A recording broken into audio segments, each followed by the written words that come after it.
పూర్వకాలంలో ద్రవిడ దేశంలో ఒక రాజ్యం ఉండేది. ఆ రాజ్యంలో ఒక శివాలయంలో ఒక అర్చకుడు పరమశివుణ్ణి నమ్ముకుని అర్చకత్వం చేశాడు. అర్చకత్వం అంటే మామూలుగా చేసింది కాదు, ఆయన ఉన్నాడు అని నమ్మి అర్చకత్వం చేశాడు. బ్రహ్మాండమైనటువంటి కరువు వచ్చింది. ఆ ఊళ్ళో ఇంకా ఎవరు బతకలేక ఇంకా ఈ ఊరు విడిచిపెట్టి వెళ్ళిపోతున్నామని చెప్పి వెళ్ళిపోయారు. ఆ వెళ్ళిపోయేటప్పుడు గమ్మత్తు ఉంటుంది. చాలా తేలికైనవి, అమ్ముకుంటే అన్నం దొరికేవి ఉంటాయో పట్టుకెడతారు, బరువు అయినవి వదిలిపెట్టేస్తారు. మళ్ళీ మంచి రోజులు వస్తే మనం వచ్చేటప్పటికి ఉంటాయి. ఇక మంచి రోజులు రాకపోతే ఈ ఊరికి మనకి బాంధవ్యం తీరిపోయిందని వెళ్ళిపోతారు. వాళ్ళు వెళ్ళేటప్పుడు ఆవుల్ని గేదెల్ని తీసుకెళ్లరు. ఎందుకు తీసుకెళ్లరో తెలుసా అండి? తమ కడుపు నిండడానికే మార్గం లేదు, ఇంకా వాటిని ఏం మేపుతారు. కాబట్టి కరువు వచ్చినప్పుడు ఆవుల్ని గేదెల్ని ఇంకా పోషించలేక ముందు నీరు పోయలేరు, కాబట్టి వాటిని వదిలిపెట్టేసి వెళ్ళిపోతారు. అలా వెళ్ళిపోయారు ఆ ఊళ్ళో వాళ్ళందరూ. ఈ శివాలయంలో అర్చకుడు అన్నారు, నువ్వు కూడా వచ్చేసేయి మాతో అన్నారు. అంటే ఆయన అన్నాడు, నేను వెళ్ళిపోతే శివుడికి అన్నం ఎవరు పెడతారు అన్నాడు. ఇది భక్తి అంటే. అందరూ వదిలిపెట్టేశారు ఊరు. ఈయన వదిలిపెట్టేయచ్చు, కానీ ఈయన బతకడం కాదు, ఆ గుళ్ళో శివుడు బతకాలి. అందరినీ బతికించేవాడు అందరినీ ఊరు నుంచి పంపించేస్తున్నాడు, వాడికి దయలేనప్పుడు నేను ఎందుకు ఉండాలన్నాడు. ఆయన అలా అనలేదు, వాడికి నేను అన్నం పెట్టాలన్నాడు. ఇదే భక్తి అండి అని ఉండిపోయాడు. అందరూ వెళ్ళిపోయారు. ఈయన ఊరు మొత్తం మీద ఒక్కడే ఉండడం అంటే మీరు ఆలోచించండి ఎలా ఉంటుందో. ఇప్పుడు పక్కింటికి వెళ్ళి అడుగుదామంటే కూడా ఎవరు లేడు, మాట్లాడడానికి కూడా ఎవరు ఉండడు. ఎవరున్నారు?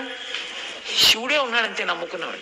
ఆయనకే చెప్తున్నాడు, అందరూ వెళ్ళిపోయారయ్యా, నేను ఒక్కడనే ఉన్నాను, నీకోసమే ఉన్నాను. నేను వెళ్ళిపోతే నీకు ఇంత ముద్దెట్టేవాడు లేడు, ఇంత ముద్దెడదామని ఉన్నాను. నాకు దొరికితే నీకు సగం పెడతాను, నాకు దొరకడం మానేసింది అనుకో, ఇద్దరం పస్తుందాం అని చెప్పాడు. శివుడి మనసు కదిలిపోయింది. భక్తికి ఇదండి భక్తి అంటే. నేను అందుకే తరచూ ఒక మాట చెప్తా, భక్తి అంటే మనసు విప్పి భగవంతునితో మాట్లాడుట. ఓ స్తోత్రాలు చదివేయడమును ఇలా ఇలా ఇలా ఇలా ఇలా యాక్షన్ 500లు భక్తి అనరు. మనసు విప్పి భగవంతుడితో ఉన్నదున్నట్టు నిలబడి నిజాయితీగా ఉండుట, దానికి భక్తి అని పేరు. నిరంతరానుసంధానము ఈశ్వరుడితో. అది తైలధార పాత్రలోంచి పాత్రలోకి పడ్డట్టు పడుతూనే ఉండాలి. కాబట్టి చూడండి, ఇప్పుడు కదిలింది ఈశ్వరుడి గుండె. ఆయన అన్నాడు, ఒరే నువ్వు అక్కడివి నా కోసం ఉండిపోయావు, ఫోన్లో పంచి నీకు చాలా డబ్బు వచ్చే మార్గం ఒకటి చెప్తాను. నేను ఒక శ్లోకం ఒకటి రాసిస్తాను. ఈ రాజ్యానికి ఉన్నటువంటి ప్రభువు చాలా సాహిత్యమునందు మక్కువ కలిగినటువంటి వాడు. కాబట్టి ఆయన నువ్వు పట్టుకెళ్ళి ఈ శ్లోకం చెప్తే చాలా సంతోషించి నీకు కానుకలు ఇస్తాడు. నువ్వు ఆ కానుకలు తెచ్చుకుని దానితో నువ్వు బతుకు, నాకు నైవేద్యం పెట్టు అన్నాడు. అంటే అలాగే అంగీకరించి ఆ గుడిలో ఉండేటటువంటి అర్చకుడు ప్రభువు దగ్గరికి వెళ్ళాడు. వెళ్ళి పరమశివుడు రాసిచ్చినటువంటి పత్రాన్ని తీసి ఆ పద్యాన్ని చదివాడు. సింధుర రాజగమనాద్ధమ్మిల్ల బంధంబు సహజ సుగంధంబు. అందులో ఉంది, పార్వతీదేవి యొక్క కేశపాశము సహజమైనటువంటి సువాసనతో కూడి ఉంటుంది. సింధుర రాజగమనాధమ్మిల్ల బంధమ్ము సహజ సుగంధమ్ము. సింధుర రాజగమన అంటే ఏనుగు ఎలా నడుస్తుందో అటువంటి ఏనుగు యొక్క నడక వంటి అందమైన నడక కలిగినటువంటి పార్వతీదేవి యొక్క కేశపాశము సహజమైన సుగంధము కలిగినది. ఆ రాజు యొక్క ఆస్థానంలో ఆస్థానకుడు ఒక ఆయన ఉండేవాడు, నత్కీరుడు అని ఆయన పేరు. ఆ నత్కీరుడు అక్కడ కూర్చుని ఉండగా ఈయన వెళ్ళి ఆ పద్యం చదివాడు.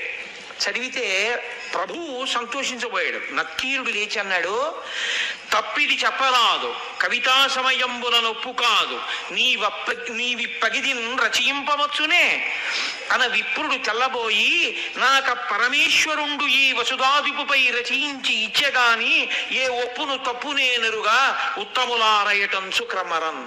కాళహస్తీశ్వర మహాత్యంలో ధూర్జటి ప్రణీతం ఇది. ఆయన అన్నాడు, అయ్యయ్యో తప్పిది చెప్పరాదు. ఇలా చెప్పచ్చా? తప్పు. ఎలా చెప్తున్నావు? కవితా సమయంబున నొప్పు కాదు. ఒక కవిత్వం చెప్తే దానికి ఒక నియమం ఉంటుంది. ఏది సహజంగా ఉంటుందో అది చెప్పాలి. అసహజమైన విషయం రాలేదు. వెంట్రుకల సువాసన ఉండడం ఏంట్రే? ఎలా రాసుకొచ్చావు? కవితా సమయంబున నొప్పు కాదు, నీ వప్పగిదిని రచయింపవచ్చునే, నువ్వు ఇలా రచనలు చెయ్యొచ్చా అని అడిగాడు నత్తీరుడు లేచి. పాపం ఆయన శివాలయంలో అర్చకుడు, పాపం కవిత్వం రాదు. నత్తీరుడంతటి వాడు లేచి గద్దించేటప్పటికీ హడిలిపోయాడు. హడిలిపోయి నమస్కారం చేసి కాళ్ళ మీద పడిపోయి అన్నాడు, ఆ పరమేశ్వరుండు ఈ వసుధాదిపుపై రచించి ఇచ్చే కాని ఏ ఒప్పును తప్పు నేనురుగా ఓ ఉత్తములారయటంసు క్రమరన్. ఓ ఉత్తములారా, నేనేమీ రచించలేదు, నాకు తెలియదు. అన్నం లేదని ఏడుస్తుంటే ఉంటే నీకు పెడతా, లేకపోతే లేదయ్యా శివయ్యా అన్నాను. అంటే నాకు రాసి ఇచ్చాడు. నేను ఈ రాజు మీద రాశానయ్యా వెళ్ళన్నాడు. గబ్బిస్తాడన్నాడు. వచ్చాను, చదివాను, నేను రాయలేదు, ఈ తప్పు నాకు తెలియదు, నన్ను మన్నించండి, క్షమించండి, నేను వెళ్ళిపోతున్నాను అన్నాడు. పో అన్నాడు. తిరిగి వచ్చేసాడు. ఎక్కడికి వచ్చాడు? వెళ్ళిపోలేదు. అందరూ వదిలిపెట్టేస్తే నమ్ముకుని గుళ్ళో ఉన్నాను, నాకు దొరికితే నీకు పెడతానన్నాను. ఫోన్లే, మర్యాద చేయకపోతే పీడాపోయేది, అవమానం చేయించాడు, ఇలాంటి పద్యం రాసిచ్చి అని. ఇక గుడికి వెళ్ళడం మానలేదు, మళ్ళీ ఊరెళ్ళాడు. వెళ్ళి చాలా మనసులో కోపం. అమ్మ దెబ్బలాడుతూ సున్నిపిండితోటి నలుగు పెట్టేటప్పుడు ఉండేటటువంటి ప్రక్రియ మీరు ఎప్పుడైనా చూస్తే చాలా గమ్మత్తుగా ఉంటుంది. పిల్లాడు బిక్క మొహం వేసి ఎక్కడ గిల్లేస్తుందో భయం, వాడు ఇలా చేతులు ఇచ్చి ఇలా ఉంటాడు, అమ్మ వంక చూస్తూ. ఆవిడ మొన్న ఫస్ట్ యూనిట్ టెస్ట్లో 7 మార్కులు, రెండో యూనిట్ టెస్ట్లో 8 మార్కులు, అందులో గట్టిగా ఒత్తచ్చు కదా, ఒత్తేస్తూ చెయ్యి పట్టుకుని పైన కింద ఒత్తేస్తూ నిలబడవు అని. మీ నాన్నకి పట్టదు, ఎప్పుడు ఉపన్యాసాలు అని ఇలా అంటుంటే తొడల దగ్గరికి వచ్చేటప్పటికి ఏ పిక్క తిప్పేస్తుందో అని వాడు అలాగే బిక్క చచ్చిపోయి ఉంటాడు. అలా ఈయన చేతిలో పాత్ర పట్టుకుని నమస్సోమాయ చ రుద్రాయ చ నమస్తామ్రాయ చ అరుణాయ చ నమశంగాయ చ పశుపతయే చ, గొప్ప పద్యం రాశావు అని పోస్తుంటే శివుడు బిక్క చచ్చిపోయి అలా ఉండి అభిషేకం చేయించుకుని, నువ్వు పెట్టకపోయినా నేను పెట్టాలిగా, ఇంకా తిను. ఓం ప్రాణాయి స్వాహ, ఓం అపానాయి స్వాహ, ఓం యానాయి స్వాహ అంటుంటే ఆయన లేచి అన్నాడు, ఎందుకయ్యా అంత కోపం, ఏమైంది అక్కడ అన్నాడు. ఏమి తెలియని వాళ్ళే అడక్కు, సర్వజ్ఞుడివి, నీకు తెలియంది ఏం లేదు, ఎంత గొప్ప పద్యం రాశావు. మీ ఆవిడ వెంట్రుకలకి సహజ సువాసన. నత్తీరుడు నిలదీశాడు. ఏమిటి కవిత్వం అని అడిగాడు. కవితా సమయంబున నొప్పు కాదు, నువ్విప్పగిదిని రచయింపవచ్చునే అని అడిగాడు. సిగ్గుచేటై తిరిగి వచ్చాను అనేటప్పటికీ శివుడు అన్నాడు, వాడేవాడు ఈశాన సర్వ విద్యానాం ఈశ్వర సర్వభూతానాం బ్రహ్మాధిపతిర్ బ్రహ్మ శివోమే అస్తు సదాశివోం. సమస్త విద్యలకు అధినాథుణ్ణి నేను ఇంతపాటి లేశమైన కవిత్వం ఇస్తే పలుకుతున్నాడు నత్తీరుడు. నేను రాసినటువంటి కవిత్వంలో తప్పు పట్టగలిగిన మొనగాడా నేనే పెడతానన్నాడు. ఒక బ్రాహ్మణుడి వేషం వేసుకున్నాడు, తలపాగా చుట్టుకున్నాడు, రాజుగారి సభలోకి వెళ్ళాడు. వెళ్ళేటప్పటికి అందరూ అబ్బో చాలా వర్చస్సుతో ఉన్నాడు, లేచి నిలబడ్డాడు. నిలబడేటప్పటికి ఇంకా ఎవరిని ఏమీ అడగలేదు, చాలా కోపంతో ఉన్నాడు. ఈ రాజన్యుని మీదనే కవిత సాహిత్య స్ఫురన్మాధురి చారు ప్రౌఢిమ చెప్పి పంప విని మాత్సర్యంబు పాటించి ఈ నత్తీరుండూరక తప్పు పట్టెనట. ఏది లక్షణమో అలంకారమో పదబంధమో రసమో చక్కం చెప్పుడా తప్పనన్. శివుడు నిలదీశాడు. ఎరా, నేను ఈ రాజన్యుని మీదనే కవిత సాహిత్య స్ఫురన్మాధురి చెప్పి పంప అద్భుతమైనటువంటి పద్యం ఒకటి నేను రాసి పంపించాను. ఈ నత్తీరుండు మాత్సర్యంబు పాటించి ఊరక తప్పు పట్టెనట. అవతలవాడు పద్యం రాయడం ఏమిటి, నేను మెచ్చుకోవడం ఏమిటని కేవలం అసూయతో నత్తీరుడు తప్పట్టుకున్నాడు పద్యంలో. ఏది పద్యంలో తప్పెక్కడుంది చెప్పమనండి. లక్షణమో, ఏం పద్యంలో లక్షణంలో తప్పుందా? అలంకారమో, అలంకారం తప్ప. పదబంధమో, పదములు బంధం వేయడం తప్పొచ్చిందా? రసమో, రసభంగమైందా? చక్కని చెప్పుడా తప్పనం, ఏది తప్పు చెప్పు అన్నాడు. రాజు తెల్లబోయి ఈ కూడా ఎప్పుడు అయిపోయింది, ఇప్పుడు కమాలను ఈయనెవరో వచ్చాడు అని.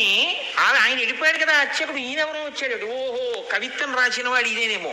శివుడు అన్నాడే, మరి ఈయనేమిటి ఇలా ఉన్నాడు అనుకున్నాడు. ఈలోగా నత్తీరుడు గభాలను లేచాడు, తన పేరు కదా ఎత్తాడు.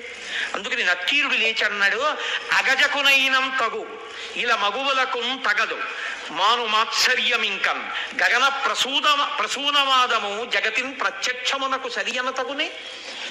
ఏమిటా నువ్వు మాట్లాడేది? కవిత్వం రాశావా? పద్యం రాసి పంపించావా? అగజకునైనం తగు, కొండకు పుట్టినటువంటి తల్లి కాబట్టి ఎత్తి పొడిచాడు. కొండల ఆవిడ పార్వతీదేవి కాబట్టి ఏమో ఆవిడ వెంట్రుకలకి సువాసన ఉందేమో. ఇలా మగువులకు తగదు, భూమి మీద ఏ ఆడదాని జుత్తు సువాసనతో ఉండదు. గగన ప్రసూనవాదము, ఆకాశంలో పువ్వు ఉందంటే ఎవడైనా నమ్ముతాడు? కనబడుతుందా ఎవరికైనా? ఎవడైనా అనుభవించింది ఉంటే చెప్పు, మేమెవరం చూడలేదు వాసన. నువ్వేదో రాసి పార్వతీదేవి కేశపాశం అంతా చాలా సహజ సుగంధంగా ఉంటుంది అంటే ఎలా ఒప్పుకుంటాం? ఇది ప్రత్యక్షమునకు సరియనతగునే, మా కంటితో చూసింది అని సత్యమని మేము అంగీకరిస్తామా? అంగీకరించాం. ఏమిటి తప్ప అని 10 మాటలు అడుగుతాయంటే అందరి తప్పే అన్నాడు. అనేటప్పటికీ శంకరుడు అన్నాడు, పార్వతీదేవి కేశపాశమునకు సహజ సుగంధముందో లేదో చెప్పగలిగిన వాడు ఎవరు? ఒక్క శంకరుడు. నేను చూస్తాను కాబట్టి ఆ కేశపాశం యొక్క వాసన, కాబట్టి నేనే రాసింది, నేను చూసిన వాడిని. నేను చూసి సహజ సుగంధం ఉందని చెప్పినా నువ్వు నమ్మవా? నేను శివుణ్ణి అని చెప్పడం కోసం ఒక్క నత్తీరుడికి కనపడేటట్టుగా నీలగ్రీవుండు నిటల నేత్రము చూపాను. నీలగ్రీవుడు నల్లని కంఠమున్నవాడు, హాలాహలాన్ని భక్షించినవాడు, అంత ఓర్పున్నవాడు, లోకములను రక్షించగలిగినవాడు. వీడికి నేను చెప్పింది నిజమే అని చెప్పాలని పరమశివుణ్ణి నేను అబద్ధం చెప్పవలసిన అవసరం లేదు. ఆమె నా భార్య. నేను నిరంతరం వాసన చూసిన కేశపాశం అది. నేను చెప్తున్నానని చెప్పడం కోసమని 3వ కన్ను చూపించాడు. చూపిస్తే అహంకారం అండి నక్కీరుడికి.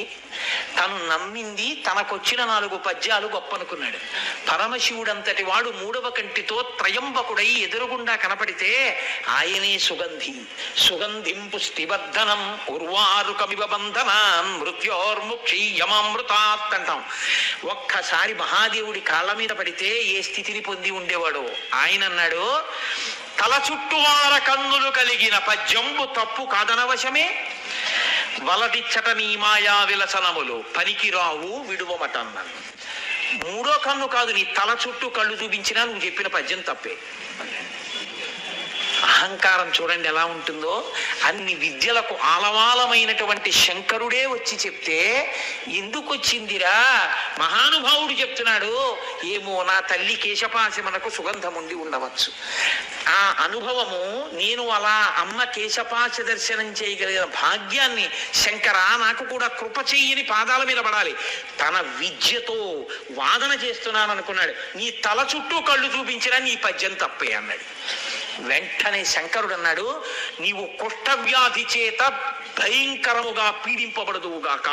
ఉత్తర క్షణంలో ఒళ్ళంతా వివరణమై కుష్ఠవ్యాధి బయలుదేరింది. ఇప్పుడు పరమశివుడి కాళ్ళ మీద పడ్డాడు. అయ్యయ్యో తండ్రి, వచ్చిన 4 ముక్కలకి కన్ను మిన్ను కానక అహంకారంతో ప్రవర్తించాను.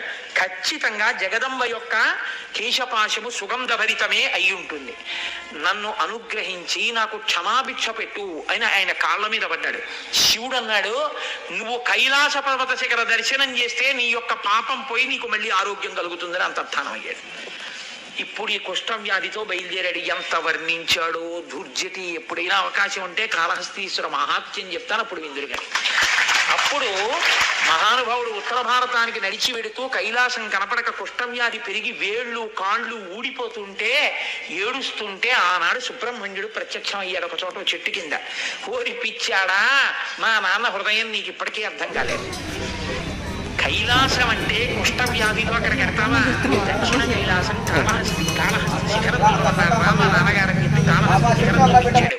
వెంటనే కుష్ఠవ్యాధి పోయింది. అప్పుడు అక్కడే ఉన్నటువంటి పాతాళగంగలో సరోవరంలో స్నానం చేసి శంకరుడి మీద ద్రవిడ భాషలో ఆయన బ్రహ్మాండమైనటువంటి కావ్యరచన చేశాడు. కాబట్టి అమ్మవారి యొక్క కేశపాశమునకు సహజమైనటువంటి సుగంధం ఉంటుంది అని చెప్పి పెద్దలైనటువంటి వారు ధ్యానమునందు అనుభవించారు.